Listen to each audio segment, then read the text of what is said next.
মহান আল্লাহ ইরশাদ করেছেন যে মুমিন মুসলিম বিশ্বাসী কারা, আর মুমিন সত্যিকার যারা মুমিন তাদের জন্য আল্লাহ জান্নাত তৈরি করেছেন। আর যারা কাফের অথবা কাফেরদের সারিতে দাঁড়াইলো, কাফেরদের সঙ্গ দিল, তাদের জন্য আল্লাহ জাহান্নাম তৈরি করে রেখেছেন। সূরা নূরের আয়াত নম্বর 51, আয়াত নম্বর 50 ছিল সূরা জারিয়াতের ছোট্ট আয়াতটি, আর আয়াত নম্বর 51 সূরা নূরের। মহান আল্লাহ ইরশাদ করেছেন যে মুমিন মুসলিম বিশ্বাসী কারা, আর মুমিন সত্যিকার যারা মুমিন তাদের জন্য আল্লাহ জান্নাত তৈরি করেছেন। আর যারা কাফের অথবা কাফেরদের সারিতে দাঁড়াইলো, কাফেরদের সঙ্গ দিল, তাদের জন্য আল্লাহ জাহান্নাম তৈরি করে রেখেছেন। আল্লাহ রাব্বুল বলছেন ইন্নামা কানা কাউলাল মুমিনিনা ইযা দুউ ইলাল্লাহি ওয়া রাসূলিহি লিয়াহকুমা বাইনাহুম আন ইয়াকুলু সামি'না ওয়া আতা'না ওয়া উলাইকা হুমুল মুফলিহুন।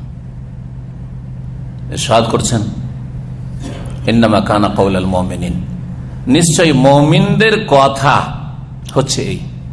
আপনি যদি মুমিন মুসলিম হন তো আপনার কথা এই রকম হবে, যেই কথাটি আল্লাহ বয়ান করেছেন এই আয়াতের শেষে। মুমিনের কথা এই রকম হবে, কাজ এই রকম হবে কখন? ইযা দুউ ইলাল্লাহি ওয়া রাসূলিহি, যখন তাদেরকে আল্লাহ এবং রসুলের দিকে আহ্বান করা হবে, ডাকা হবে। ডাকা হচ্ছে কোন দিকে?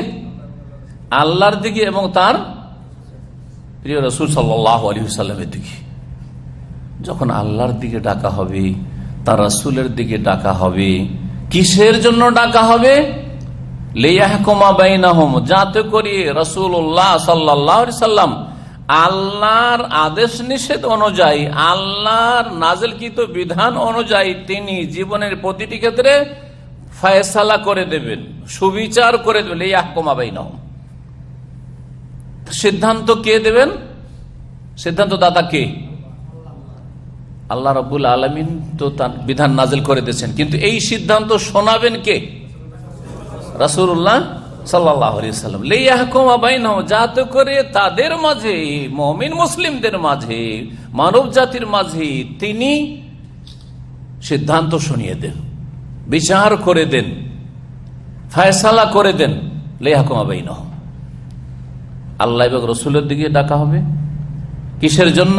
যাতে করে বিচারটা কার কাছ থেকে শুনবেন, হ্যাঁ, সিদ্ধান্ত কার নেবেন, কি বিশ্বাস করব কি বিশ্বাস করব না, সিদ্ধান্ত কার নেবেন? রাসূলুল্লাহ সাল্লাল্লাহু আলাইহি ওয়াসাল্লাম যে ফয়সালা করে সেই ফয়সালা নেবেন। কি দিয়ে নামাজ শুরু করব আর কোনখানে গিয়ে নামাজ শেষ করব, হ্যাঁ, কার সিদ্ধান্ত নেবেন? কি খাবো আর কি খাবো না, কার কাছে সিদ্ধান্ত নেবেন?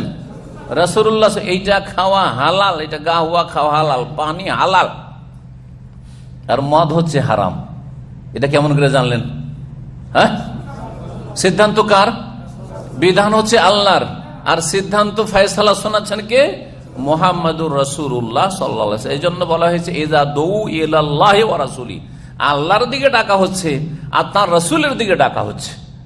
আল্লাহর বিধানের দিকে ডাকানো হচ্ছে এবং রাসূলুল্লাহ সাল্লাল্লাহু আলাইহি ওয়াসাল্লাম যে বিধান পড়ে পড়ে শুনিয়ে দিচ্ছেন, ইয়াতলু আলাইহিম আয়াতিহি ওয়া ইউযাক্কিহিম ওয়া ইউআল্লিমুহুমুল কিতাব ওয়াল হিকমা, আল্লাহর আয়াত তেলাওয়াত করে শুনিয়ে দিচ্ছেন, পাঠ করে পরিশুদ্ধি করছেন। আমাদের যে সব ত্রুটি রয়েছে, নাপাকি রয়েছে, পাপের গুনাহ, পাপের নাপাকি অপবিত্রতা রয়েছে, সেগুলি থেকে আমাদেরকে পবিত্র করার চেষ্টা করছেন রাসূলুল্লাহ সাল্লাল্লাহু আলাইহি ওয়াসাল্লাম।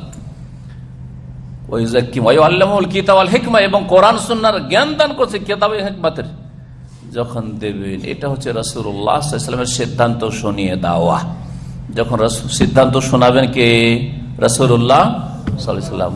তাহলে কোন আলেম যদি বলে যে চূড়ান্ত ফয়সালা দেবেন আইম্মায়ে মুজতাহিদিন, চূড়ান্ত ফয়সালা রসুল দিতে আসেন নাই, এটা ইসলামের কথা না ইসলামের বাইরের কথা? এটা আলেমের কথা হওয়া তো দূরের কথা, জালেমের কথা, জালেম মুসলিমের কথা হইতে পারেন না, এটা অমুসলিমের কথা হইতে পারে, তাই না? মুসলিমের কথা কি করে হইতে পারে? আলেম তো দূরে রাখেন, একজন মুসলিমের কথা কি করে হইতে পারে যে চূড়ান্ত ফয়সালা দাতা রাসূলুল্লাহ সাল্লাল্লাহু আলাইহি ওয়াসাল্লাম নন? চূড়ান্ত ফয়সালা দাতা হচ্ছেন আইম্মায়ে মুজতাহিদিন। তারা যেটা বলেছেন, যেভাবে নামাজ পড়তে বলেছেন, ওই গিয়ারে আপনাকে নামাজ পড়তে হবে। অর্থাৎ কোন এক ইমামের অন্ধ অনুকরণ করে সেই মার্কা মারা নামাজ পড়তে হবে, নবীর মার্কার নামাজ না, নবীর মার্কার রোজা না, নবীর তরিকার হজ না, নবীর তরিকার উমরা না, নবীর তারিখে জিন্দগি কাটাইলে হবে না। নবী কোনটা হাদিসে হালাল বলেছেন, হারাম বলেছেন, কোরআনে কি আছে না আছে সেটা দেখবেন না জনগণ। আপনারা ওই হিন্দুদের বেদ পড়ার মতো, হিন্দুদের যেমন জনগণ বেদ পড়তে পারে না ব্রাহ্মণ ছাড়া, তেমন আপনারা ওই সব কোরআন হাদিস থেকে জানতে চাইবেন না, আইম্মায়ে মুজতাহিদিনের কাছ থেকে শুধু নেবেন। ওরা যেটা সিদ্ধান্ত দিয়েছে সেটাই হচ্ছে চূড়ান্ত ফয়সালা। আউযু বিল্লাহ, এত বড় কুফরি কথা আলেমের মুখ দিয়ে বেরোয়, তারপরে সমাজে তাকে আলেম বলে, জালেম না বলে। হ্যাঁ, তাকে তো মুসলিম বলাই মুশকিল, তাহলে কি করে তাকে আলেম বলছেন? অবাক হয়ে যাবেন, অবাস্তব কথা নয়। চিন্তা করেন, কোরআনে কারীম নিয়ে একটু চিন্তা করেন। আল্লাহ এবং রসুলের দিকে ডাকা হবে, অন্য কোনো দিকে ডাকা হবে না। আর আল্লাহর কথা কোরআনে কারীম, রাসূলুল্লাহ সাল্লাল্লাহু আলাইহি ওয়াসাল্লামের হাদিস হচ্ছে রসুলের কথা, কাজ এবং তার অনুমোদন, স্বীকৃতি। তাহলে কোরআন এবং হাদিসের দিকে ডাকা হবে। আর ফয়সালা দেওয়া হবে কি দিয়ে? লিয়াহকুমা বাইনাহুম, কোরআন এবং সুন্নাহ দিয়ে ফয়সালা দেওয়া হবে। কি দিয়ে ফয়সালা দেওয়া হবে? ওহী দিয়ে, দুই ওহী, কোরআন ওহী এবং রাসূলুল্লাহ সাল্লাল্লাহু আলাইহি ওয়াসাল্লামের হাদিস ওহী। কোরআন এবং হাদিসের এই দুই ওহীর কোন এক ওহী দিয়ে বা দুটোই দিয়ে যখন রাসূলুল্লাহ ফয়সালা শোনাবেন, তখন আপনাকে আমাকে কি বলতে হবে, আর কি বললে আপনি মুমিন হবেন, আর কি না কি বললে আপনি মুমিন থাকবেন না, কাফের হয়ে যাবেন, কমিন হয়ে যাবেন, শুনে নেন ভালো করে। বলছেন আইয়াকুলু সামি'না ওয়া আতা'না ওয়া উলাইকা হুমুল মুফলিহুন। মুমিনদের কথা হচ্ছে শুরুতে রয়েছে, ইন্নামা কানা কাউলাল মুমিন, মুমিনদের কথা হচ্ছে এখন এই শেষ অংশের সাথে লাগান। মুমিনের কথা কেমন হবে? আইয়াকুলু, বলবে তারা, সামি'না মানে আমরা শুনলাম, কি করলাম? শুনলাম, ওয়া আতা'না আর আমরা মানলাম, মেনে নিলাম। শুনলাম আর মেনে নিলাম। তাহলে মুমিন মুসলিমের কথা হচ্ছে যে আল্লাহ গো, তোমার কথা শুনলাম, তোমার কথা মানলাম, আর এই শুনলাম মানার জন্য শুনলাম। এই শোনাটা হচ্ছে মানার জন্য শোনা। শোনা দুই রকম, আমাদের ভাষাতেও শোনা দুই রকম হয়। যেমন আমরা ছেলেদেরকে বলি, কথাটা আমরা শুনবি? শুনবো। ও তো শুনছে, তার আগে থেকেও শুনেছে। কথা শুন মানে কি? মানে কাজটা করবি শুনে, তার মানে কবুল করবি। তাহলে শুনবি মানে কি? শুনে মানবি কি না, ঠিক কিনা? এটাকে বলা হয় সেমা ও কবুলিন। সেমা ও কবুলিন এমন শোনা যেটা সাদরে গ্রহণ করার শোনা। শুনলাম মানে ঠিক আছে, শুনলাম, শুনলাম মানে মানবো। আর আরেকটা হচ্ছে অবজ্ঞার শোনা। কি একজন কোনো কথা বলছে, আপনার ফোরম্যান, সুপারভাইজার, আর আপনি কাজটা করবেন না। আরে শুনলাম, শুনলাম, আপনার কথা শুনে নিয়েছি, তার মানে করবো না, শুনলাম কিন্তু সামেনা ওয়া আসাইনা। সামেনার পরে হয় ওয়া আতানা, না হলে ওয়া আসাইনা। কোরআনে দুটোই শব্দ আছে, কিন্তু মুমিনদের ক্ষেত্রে কি আছে? সামেনা ওয়া আতানা। কোরআনের এক জায়গায় নেই, এটা আর এক জায়গায়, এক জায়গায় আরো কয়েক জায়গায় রয়েছে। তার মানে আরেকটা জায়গায় বলবো, সূরা বাকারার শেষ রুকু আপনাদের মুখস্থ আছে, লিল্লাহি মা ফিস সামাওয়াতি, মুখস্থ আছে না? নেই? আছে, অনেকের আছে, শোনাবো ওখান থেকে। আল্লাহ পাক কি বলছেন?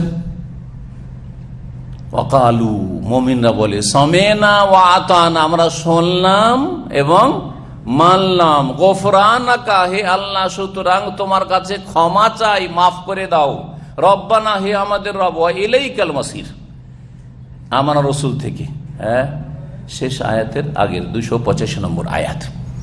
আমানার রাসূল বিমা উনজিলা ইলাইহি মির রাব্বিহি ওয়াল মুমিনুন, রাসূল ঈমান নিয়েছেন, মুমিনরা ঈমান নিয়েছে। কুল্লুন আমানা বিল্লাহি ওয়া মালাইকাতিহি ওয়া কুতুবিহি ওয়া রাসূলিহি লা নুফাররিকু বাইনা আহাদিম মির রাসূলি ওয়া ক্বালু সামি'না ওয়া আতা'না গুফরানাকা রব্বানা ওয়া ইলাইকাল মাসির।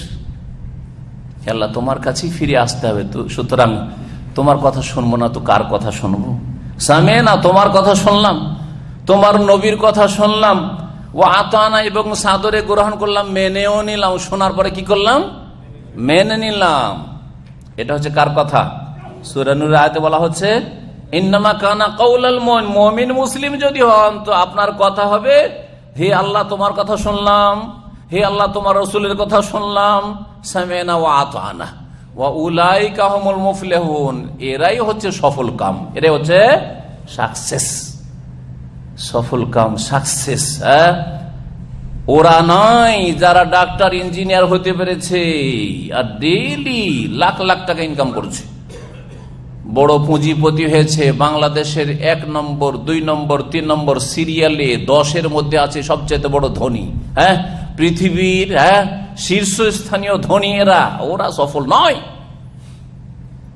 ওর শরীর স্বাস্থ্যের খবর নিয়ে দেখেন, দেখবেন যে কত যে পেরেশানি, কত যে রোগ, যে সবকিছু থেকেও বলছে রাতের খাবার নিষেধ,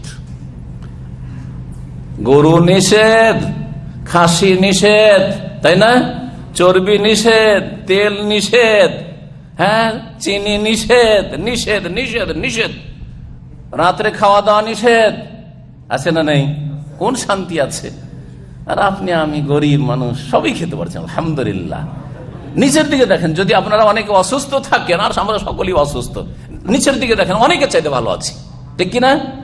অনেকের চাইতে ভালো আছেন, আপনার চাইতে বড় বড় রোগী আছে আলহামদুলিল্লাহ। যদি আপনার সুগার থাকে তো কারো প্লাস 2টো আছে, সুগার আছে, প্রেশারও আছে। আপনার যদি প্রেশার থাকে তো সুগার আলহামদুলিল্লাহ আমার একটা আছে, ঠিক না? কারো সুগার আছে, প্রেশার আছে, লিভার খারাপ, তারপরে ক্যান্সার, আরো কি, আর কিডনি ফেল হইতে যাচ্ছে, কত কি পেরেশানির শেষ নেই। তাহলে সফলতা এই নয় যে দুনিয়ার বড় পয়সাওয়ালা হয়ে গেছেন, সফলতা এই নয় যে সব ছেলেরা আপনার স্বাবলম্বী হয়ে গেছে, সফলতা এই নয় যে দুনিয়ার বড় নেতা হয়ে গেছেন, দেশের রাষ্ট্রনায়ক হয়ে গেছেন, রাজনীতিতে অনেক উন্নতি করতে পেরেছেন। কোথায় গ্রামে গঞ্জে আপনার বাড়ি ছিল আর সেখান থেকে গিয়ে একবারে আপনি আর সংসদ ভবনে পৌঁছে গেছেন, পার্লামেন্টে আপনি পৌঁছে গেছেন, ক্যাবিনেটে পৌঁছে গেছেন, মন্ত্রী হয়ে গেছেন। এগুলো কোনো কামিয়াবি না। আসল কামিয়াবি কোথায় আছে? কোরআন থেকে শিখবেন আপনি, রাসূল সাল্লাল্লাহু আলাইহি ওয়াসাল্লামের হাদিস থেকে শিখবেন আপনি, আসমানি ওহী থেকে শিখবেন। কামিয়াবি কোথায় রয়েছে আসল? জি, কামিয়াব জীবন, কামিয়াব জীবন তলাশ করার চেষ্টা করে আল্লাহ যেন তৌফিক দান করেন। আল্লাহ এবং রসুলের ডাকে যদি সামেনা ওয়ার আতানা, 2টো কথা বলতে হবে। আল্লাহ শুনলাম, তোমার সব কথা শুনলাম, শুনছি, শুনবো, শুনলাম, শুনছি, শুনবো, মানলাম, মানছি, মানবো। শুনলাম মানে আমল করব, তাই না? তাহলে আমল করতে হবে। শুনলাম মানে কোরআনে ওয়া হাদিসের আকীদা বিশ্বাস করব, ঠিক না? শুনলাম মানে যেটা ভুল করছিলাম ভুলটা ছেড়ে দেব। শুনলাম মানে আমার আখলাক চরিত্রে ত্রুটি ছিল, খারাপ ছিল, খারাপটা বাদ দিব। এটা হচ্ছে শোনা আর মানা। সামেনা ও আতানা যারা বলতে পারবে এরাই হচ্ছে আসল কামিয়াব। এইরকম জীবন গড়ার চেষ্টা করেন। এই জীবন যদি তৈরি হয়ে যায় তাহলে আজকের আলোচনা কামিয়াব, এবং আপনি কামিয়াব। তার আগে আপনি আপনার ফল আগে পাবেন। আল্লাহ রাব্বুল আলামিন আমাদেরকে আসল কামিয়াবি তলাশ করার তৌফিক দান করেন, আসল সফলতা লাভের তৌফিক দান করেন। সামেনা ওয়া আতানা ওয়া উলাইকা হুমুল মুফলিহুন। যদি বলতে পারেন আল্লাহ শুনলাম, আল্লাহ মানলাম, ইয়া রাসূলুল্লাহ আপনার কথা শুনলাম, মানলাম, আমি শিরক করব না, আমি বিদআত করব না, তৌহিদ প্রতিষ্ঠা করব, সুন্নতের অনুসরণ করব, আর আমি ফরজ ওয়াজিব আদায় করব, হারাম নাজায়েজ থেকে বেঁচে থাকবো, আমি পাপ মুক্ত হব, আল্লাহ তোমাকে ডাকবো, তোমার রাসূল সাল্লাল্লাহু আলাইহি সাল্লামের তরিকায় চলার চেষ্টা করব, উলাইকা হুমুল মুফলিহুন, তাই সফল কামিয়াব হয়ে গেলেন। পক্ষান্তরে আরেক দল আছে যারা বলেছে সামেনা ওয়া আসাইনা। কোরআনে কারিমে ওদের কথা আল্লাহ বয়ান করেছেন। ইহুদিদের সম্পর্কে আল্লাহ বর্ণনা করতে গিয়ে ইহুদিদের কথা বিশেষভাবে কেন, খ্রিস্টানরাও শুনে মানেনি, শুনে মানেনি, হিন্দুরাও শুনে মানে নাই, মক্কার মুশরিকরাও যারা ইসলাম কবুল করেন শুনে মানে নাই, তাই না?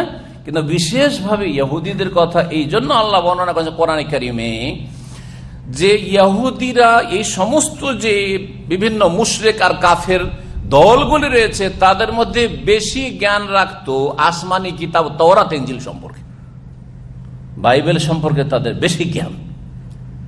যখন তাদের আসমানি কিতাব সম্পর্কে জ্ঞান ছিল, তাদের মধ্যে ধর্মগুরুরা ছিল, তাদের পুরোহিতরা ছিল, তাদের পণ্ডিতরা ছিল, জানার পরেও তারা মানেনি, তো তাদের অপরাধ বেশি কিনা? এই জন্য আল্লাহ রাব্বুল আলামিন ইহুদিদের বদচরিত্র কোরআনে বর্ণনা করতে গিয়ে বলেছেন যে তারা বলে সামেনা ওয়া আসাইনা, শুনলাম ঠিক কিন্তু মানবো না, শুনলাম কিন্তু মানবো না। যেমন যেই ছেলে বেয়াদব, বাপ মা বলছে যে যা বাজারটা করে নিয়ে আয়, শুনলাম শুনলাম, ওর কথার ভঙ্গিমাতে বোঝা যাচ্ছে ও যাবে না, ঠিক না? ও কথার টোনটানেই বোঝা যাচ্ছে যে এই কাজ করে দিবে না, আর কাউকে খুঁজতে হবে আমাকে। তুই ইহুদিরা ওই রকম, জানার পরে আসমানি বিধান জানার পরেও এরা নাফরমানি করেছে। আতা আনার জায়গায় আসাই না, নাফরমানি করলাম, অমান্য করলাম, মানব না। আপনার চরিত্র যদি ওই রকম হয়, শুনলাম জানলাম জানি নামাজ ফরজ, জানি সবকিছু ইসলামের, অনেক জানি, যেটুকু জানি সেটুকু আমল করি না জানার পরেও, তাহলে ইহুদি চরিত্র। তাহলে কি চরিত্র? ইহুদি চরিত্র। আর যদি বললেন যে না বেশি জানবো না, তাহলে ঝামেলা কম হবে। আজকাল অনেক মুসলিম কিন্তু এরকম আছে। চলেন ইসলামিক সেন্টারে যাই, ভাই ভাই বেশি শিখলেই ঝামেলা আছে, যান ভাই আপনারা শিখেন, বেশি বিপদে পড়বেন, বেশি শিখলেই বিপদ, বেশি শিখবো না, বেশি আমল করাও লাগবে না, বলে না বলে না। ওদের মধ্যে খ্রিস্টানদের চরিত্র আছে, ওদের মধ্যে খ্রিস্টানদের চরিত্র আছে। একেতে জাহেল মূর্খ আর আমল নেই। ওদেরকে সূরা ফাতিহা দাল্লিন বলেছেন আল্লাহ। যারা শিখলো না, যার ফলে আমল করতে পারলো না, আমল করলো না, তাদেরকে দাল্লিন, রাস্তাহারা, পথহারা, গোমরা, পথভ্রষ্ট আল্লাহ বলেছেন। আর যারা জানলো, শিখলো, তারপরে আমল করলো না, জানলো সহি আকীদা, আল্লাহ একই একক, তার কাজে শরিক নেই, তার নাম গুণাবলিতে শরিক নেই, তার ইবাদতে শরিক নেই। এবং সৌদি আরবে মাশাআল্লাহ আসার পরে আপনাদের মতো প্রবাসীরা অনেক কিছু জানলো। আপনার আত্মীয় স্বজন, ভাই বেরাদর, তারা কিছুই জানতে পারেনি, শিরক বিদআতের মাঝে জীবন যাপন করছে। জানলেন, জানার পরেও বাংলাদেশে কি আবার ওই পীরের ওরসে হাজির, ওই খানকাতে হাজির, বিদাতি জিকিরে হাজির, ওদের বিদাতি মাহফিলে হাজির, শিরক বিদআত আবার ওদের সাথে ধর্মকর্ম, যেদিক থেকে বৃষ্টি হয় ওইদিকে ছাতা ধরতে হয়। এটা শিখেছেন আপনি। আপনার ইসলামের টোটাল শিক্ষা হচ্ছে যে যেদিক থেকে মেঘ বৃষ্টি হয় ওইদিকে কি করতে হয়? ছাতা ধরতে হয়। তো সৌদি আরবে তৌহিদের দেশ, সুন্নতের দেশ, ওই জন্য ওইদিকে ছাতা ধরে ওখানে শিরক বিদআত করিনি, হ্যাঁ, ওখানে মাজার ফাজার তলাশ করিনি, ওখানে মিলাদ ফিলাদ করিনি। কিন্তু বাংলাদেশ হচ্ছে এই সবের দেশ, মিলাদ না করলে চলবে না, সম্মিলিত মোনাজাত না করলে চলবে না, ওই কোরআন খানি বক্সানো এইসব না করলে চলবে না, আর মাজারে ইত্যাদি না গেলে চলবে না, চাঁদা না দিলে চলবে না মাজার ফাজারের। তো সুতরাং সবাইকে রাজি রাখে। তাহলে আপনি কি করলেন? হ্যাঁ, জানলেন না জানলেন না, প্রবাসীরা আপনারা জানেন না জানেন না, এখানে এসে অন্তত চোখ খুলে গেছে যে রসুলের দেশে একটা মাজার নেই, রাসূল সাল্লাল্লাহু আলাইহি ওয়াসাল্লামের দেশে কোনো খানকা নেই যেখানে জিকির আজকারের এইসব বিদাতি শিক্ষা দেওয়া হচ্ছে। হ্যাঁ, কোন জায়গায় পীরের আস্থান নেই যে পীর ওখানে মুরিদ বানাচ্ছে। এই নবীর দেশে কোথাও ঈদে মিলাদুন নবী হয় না। এই নবীর দেশ এটা, এই দেশে কোথাও দেখলাম না পূর্ব থেকে পশ্চিম পর্যন্ত ঘুরে যে এখানে কোথাও শবে বারাতে হালুয়া রুটি হচ্ছে, শবে মেরাতের কি বলছে সভ্যদারি হচ্ছে, আর রাত জাগরণ করে আপনার নফল পড়ছে, ওসব দেখলাম না। অথচ নবীর দেশ। আপনার বিবেকে অবশ্যই এতটা জানিয়ে দেওয়া হয়েছে মেসেজ যে এগুলো আসলে নবীর দেশে নেই, তাহলে এতে কিছু ঝামেলা আছে, ভেজাল আছে। এটা বোঝার পরে দেশে গিয়ে আবার দেশের সাথে যদি তাল দেন, তাহলে কি হইলো? জানার পরে মাগদুব আলাইহিম, সূরা ফাতিহাতে কি বলা হয়েছে? যাদের উপর গজব হয়েছে, আল্লাহর রাগ হয়েছে, আল্লাহর ক্রোধ হয়েছে। জানার পরে আমল করলেন না, তা আল্লাহর ক্রোধ, রাগ হয়। আর জানলেন না, মানলেন না যে বেশি শিখবো না, তাহলে দাল্লিন, গোমরা, পথভ্রষ্ট, জান্নাতের রাস্তা হারিয়ে দেওয়া লোক। এখন যাবেন কোন দিকে? দুটোর একটা নেব নাকি? এই দুটোর একটা নেবেন না তার আগে আর একটা বয়ান করেছেন সূরা ফাতিহায়, সেটা হচ্ছে ইহদিনাস সিরাতাল মুস্তাকিম সিরাতাল্লাযীনা আনআমতা আলাইহিম। আল্লাহ আমাদেরকে সরল পথ দেখাও।